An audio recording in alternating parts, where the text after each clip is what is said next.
The late afternoon sun cast long shadows across the Heartland kitchen, each dust mote dancing in the golden light. It illuminated the slight tremble in Amy Fleming's hand as she placed a worn, leather-bound journal on the center of the oak table. There was no one to witness the act, and no dramatic farewell, no tear-stained goodbyes, only a profound and unsettling stillness that seemed to absorb all sound. This wasn't a sudden departure. It was the quiet, inexorable creep of frost hardening the ground.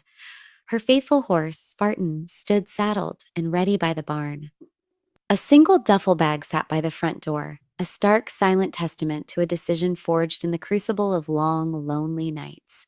By the time the first blush of dawn touched the prairie sky, Amy was nothing more than a ghost receding on the horizon. For years, Amy had been the unwavering heart of Heartland. She was the one who mended not just fences, but fractured spirits, holding her family together even as her own world quietly disintegrated. Ever since Ty's death, she had channeled every ounce of her being into creating a fortress of strength for her daughter, Lindy, for her grandfather, Jack, and for her sister, Lou, for everyone but herself. But even the most formidable fortress is subject to erosion. It hadn't been a single cataclysmic event that brought her to this point, but the slow, relentless wearing away of her spirit with each passing day and each sleepless night. She had perfected a reassuring smile for Lindy, lost herself in the familiar rhythms of working with horses, and become a master of pretending she was whole. But beneath this carefully constructed facade, she was perpetually sifting through the debris of her shattered life, desperately searching for a recognizable piece of herself. Her family mistook her quiet resilience for healing. They saw the passage of time as a gentle, soothing balm on a wound that was still raw and deep. They didn't see the silent vigil she kept by Ty's empty armchair in the quiet solitude of the evenings. They were unaware of the whispered conversations she still had with his photograph each morning, a ritual that was both a comfort and a fresh wave of pain. They didn't know that sometimes, in the midst of calming a troubled horse, she would feel a phantom presence at her side, a familiar touch on her hand, and for a heart-stopping moment, she would believe it was Ty guiding her as he always had. These were not simply memories. They were haunting echoes that tethered her soul to a past she couldn't release and a present she couldn't fully embrace. The final catalyst came not with a bang, but a whisper. It wasn't a heated confrontation or a tearful breakdown. It was a quiet moment at the dinner table when Lindy, pointing to a photograph of Amy and Ty, asked, "Mommy, were you happiest then?" The silence that followed was Amy's only answer, a void that screamed the truth she could no longer deny. She didn't know anymore. The mask of strength had become her face, and she had forgotten the woman beneath it. She had forgotten what it meant to be just Amy, not a widow, not a mother, not a daughter, but simply herself. That innocent question unlocked a door deep inside her, a door she hadn't even known was there, revealing a truth she could no longer ignore. She had to leave, not as an act of abandonment, but as an act of self-preservation. She slipped away under the cloak of darkness, her note a testament to her love and her pain. "I need to find my way back. Please look after Lindy. I love you more than words can say." Jack found it first, the folded paper a stark white against the dark, familiar wood of the table. He stood frozen, the familiar sounds of the house suddenly alien and jarring in the heavy silence. Lou discovered him there, her initial fear for Lindy morphing into a cold, creeping dread as she saw the note. Her own formidable strength seemed to evaporate, leaving her weak and breathless. Lindy slept on, cocooned in childhood innocence, unaware that the axis of her world had irrevocably shifted. Amy had vanished, leaving behind only the faint, lingering scent of her perfume and the ghost of her footsteps on the well-worn porch. Jack Bartlett was a man well acquainted with loss. He had weathered more of life's storms than he cared to count, burying friends and watching dreams fade to dust. But the raw emptiness of Amy's absence was a different kind of tempest, one that threatened to shatter his own stoic resolve. The discovery of the note felt like a fissure in his very soul. In his typical fashion, Jack didn't weep, but a profound stillness settled over him as he stared at the vacant space by the door where Amy's boots had always been. He found himself listening for the cadence of her laughter, the earthy scent of hay that clung to her clothes, the familiar creak of the floorboards beneath her feet. The silence that greeted him was a heavy, suffocating weight. Lou, however, was unable to contain her anguish. The sight of Jack, his hand trembling almost imperceptibly as he held the note, was her undoing. She sank to the floor, the full weight of the situation crashing down on her. Her little sister, her confidant, the one with whom she had shared a lifetime of arguments and laughter, was gone. No farewell, no destination, just an aching void. Lou read the note again and again, the words blurring through her tears as if hoping they would somehow rearrange themselves into something less final. I need to find my way back. It was a sentiment that was both a glimmer of hope and a sharp, twisting knife in her heart. Her mind went into overdrive, replaying the past few months, desperately searching for the clues she had so clearly missed. So clearly missed. Amy's faraway gazes, the way she would clutch Lindy a little too tightly, the nights she had fallen asleep in the barn, her head resting against Spartan's warm neck. Lou had interpreted these as signs of resilience, but now she saw them for what they were, slow, silent retreat into herself. Then came the gut-wrenching task of explaining the inexplicable to Lindy. "Where's Mommy?" she asked, her voice a small, bright beacon of innocence. Jack's voice failed him, the words caught in his throat. Lou, taking a deep, shuddering breath, managed to explain that Mommy had to go and help some very special horses who were very far away. Lindy's small frown and her simple yet devastating observation that her mother hadn't said goodbye was a fresh wave of agony. Lou pulled her into a fierce embrace, whispering reassurances of her mother's boundless love, but words were a poor substitute for a mother's arms. It felt as though the very soul of Heartland had departed with Amy. The horses were agitated, a low hum of anxiety running through the stables. The familiar, comforting warmth of the barn felt cold and unwelcoming, the very air thick with a palpable sense of loss. But life, with its relentless, unforgiving rhythm, went on. Jack, his heart a leaden weight in his chest, tended to the horses. Lou, her face a mask of forced cheerfulness, guided Lindy through her morning routine. But every action was imbued with a profound sense of sorrow, every smile a monumental effort.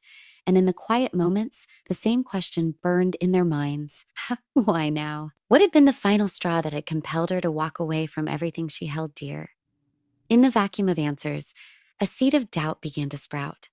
If she could vanish so silently, so completely, would she ever find her way back? And if she did, would she be the same Amy they all knew and loved? Nathan had come to Heartland as a temporary hand, a quiet, unassuming presence to help with the endless stream of chores. In the void left by Amy's departure, he found himself stepping into a role he had never sought or imagined. It was a subtle, gradual transition, almost imperceptible at first. He was the one who repaired the fence that Amy had always diligently maintained, the one who calmed the skittish new mare that had only just begun to respond to her gentle touch. He was there before the sun rose, checking on the animals, and long after it had set, ensuring they were settled and secure for the night. Slowly, the family began to realize that his contributions extended far beyond the daily tasks. Nathan was becoming the quiet, steady force that was holding them all together. Lou was the first to truly see it. She observed the gentle way he knelt to tie Lindy's shoes, the patient way he sat with her at breakfast, never attempting to be a replacement, but simply being a constant, reassuring presence. For a little girl adrift in the confusing sea of her mother's absence, his unwavering steadiness was an anchor. Jack, however, watched Nathan with a guarded heart. It wasn't a matter of distrust, but a deep-seated fear that the gaping hole Amy had left was being filled too quickly, too seamlessly. He feared that the family, the ranch, and even Lindy might begin to accept this new reality, that the sharp, painful edges of Amy's absence might begin to dull and soften. He had grown to care for Nathan, but the thought of anyone, no matter how well-intentioned, occupying the sacred space that had belonged to Amy and Ty was a prospect he couldn't bear. The whispers that circulated in town only served to fuel his unease. Some viewed Nathan as an opportunist growing too comfortable in a role that was not rightfully his. Others saw him as a godsend, a steadying hand in a time of profound crisis. And a few dared to give voice to the thought that everyone was secretly entertaining. Maybe this is the new normal.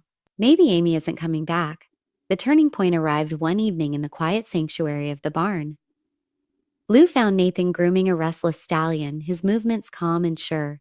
"You don't have to carry this all on your own," she said, her voice thick with unshed tears. Nathan turned, his eyes reflecting a profound weariness. "Neither do you," he replied. In the shared silence that hung between them, a new, unspoken connection sparked, something unexpected and potent. The moment was broken by Lindy, who ran into the barn and straight into Nathan's waiting arms. "I miss my mommy," she whispered into his shoulder. "I know, sweetie. I miss her too," he said, holding her close. Lou watched the tender exchange, a complex cocktail of gratitude and a feeling she couldn't quite identify stirring within her. Later that night, Jack sat on the porch, his pipe glowing in the encroaching darkness. He watched as Nathan walked Lindy back to the house, his hand resting gently on her small shoulder. "You're a good man, Nathan," he murmured to himself. "But some things can't be replaced." It was an undeniable truth. Nathan was no longer just a hired hand. He was now intricately woven into the very fabric of their lives. The question that lingered in the air was whether there was still room for Amy in this new, evolving tapestry. The mystery began with a series of late-night phone calls.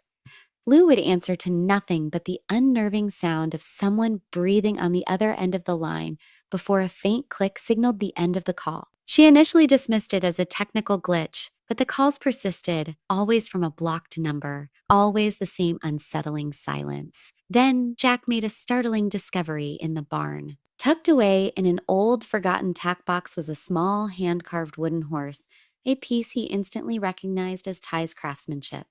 It was weathered and worn, as if it had been carried a great distance before being returned to this familiar place. But it was the inscription on the bottom that sent a chill down Jack's spine. "For Amy, always." It was Ty's unmistakable, elegant script. The carving had not been there the day before. Jack was absolutely certain of it. That same afternoon, Lou found a faded photograph of herself and Amy as children lying on her pillow. She knew for a fact that the photograph was stored in a box in the attic. No one had been in her room, and Lindy was at a friend's house for the day. When she showed it to Jack, his hands trembled as he took it from her. "Someone is trying to send us a message," he said, his voice barely a whisper. The impossible, audacious thought began to take root in their minds. Could Amy be following a hidden trail, a secret she had kept from them all? Nutsips. Had she stumbled upon something, a whisper of a rumor, that suggested Ty's death was not the final chapter? Lou, ever the pragmatist, tried to suppress the thought, but her heart ached for the impossible.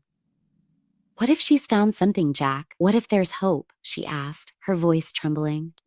His silence was her answer. The same wild hope, mingled with a terrible, paralyzing fear, was mirrored in his eyes. Lou began her own quiet investigation, poring over Amy's recent credit card statements. She discovered a charge from a remote, out-of-the-way gas station and a small, nondescript motel hundreds of miles away. She also found a crumpled note tucked into the pocket of Amy's favorite jacket with a series of numbers and a single cryptic word, Raptor. Was it a clue? A name? A location? Was Amy chasing a phantom, or was she on the brink of uncovering a truth that would shatter their world? Another call came, this time leaving a voicemail. It was only a few seconds long, but the sound was unmistakable, the piercing cry of a hawk. It was a sound that Amy had taught them all to recognize, a sound that had always been deeply connected to her memories of Ty. Lou rushed outside, her heart pounding a frantic rhythm against her ribs. There, perched on a fence post, was a hawk, a single familiar feather tied to its leg with a thin strip of leather. It was a secret, silent signal between Amy and Ty, a symbol of their unbreakable bond. Was this a message from Amy, a sign that she was on the right path? Or was someone else orchestrating these strange, unsettling events? Hope is a resilient, tenacious thing at Heartland, a wildflower that can bloom in the most barren of landscapes. But this new fragile hope was a terrifying one, for it was not just about Amy's return. It was about the potential resurrection of a love they had thought was lost to them forever. Was Ty somehow miraculously alive, or was Amy losing herself in a desperate, grief-fueled quest to bring back a man who now existed only in her memories? Far from the rolling, familiar hills of Hudson, Amy found herself in a rugged, windswept corner of the country, a place where the mountains scraped the sky and the people were as weathered and resilient as the landscape itself. It was a place to disappear, to shed the heavy cloak of her old life. and finally listened to the quiet whisper of her own heart. She found work at a remote horse sanctuary, a haven for rescued and rehabilitated wild mustangs. The horses were untamed and scarred, their spirits as fractured and broken as her own. The owner, a woman named Sarah, was a kindred spirit, a woman who understood the profound language of silence and gave Amy the space and solitude she so desperately craved. Amy poured her grief, her hope, and her love into the horses, her gentle touch and whispered words slowly, painstakingly earning their trust. At night, by the flickering light of a single lantern, she would write in her journal, her words a torrent of love and sorrow, letters to Lindy, to Jack, to Lou, and to the man who is both her greatest love and her most profound sorrow. One entry read, "They tell me you're gone, but I feel you in the wind on my face, in the warmth of the sun, in the quiet, untamed strength of these wild horses. Am I chasing a memory, or are you leading me somewhere? I don't know anymore, but for the first time in what feels like a lifetime, I feel like I'm on the right path."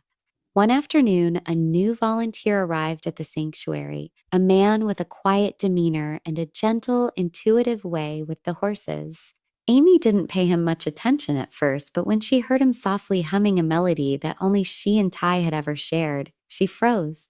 She looked up, her heart lurching painfully in her chest. He didn't look exactly like Ty, but there was something in his eyes, a familiar spark of kindness and a deep, resonant well of sadness.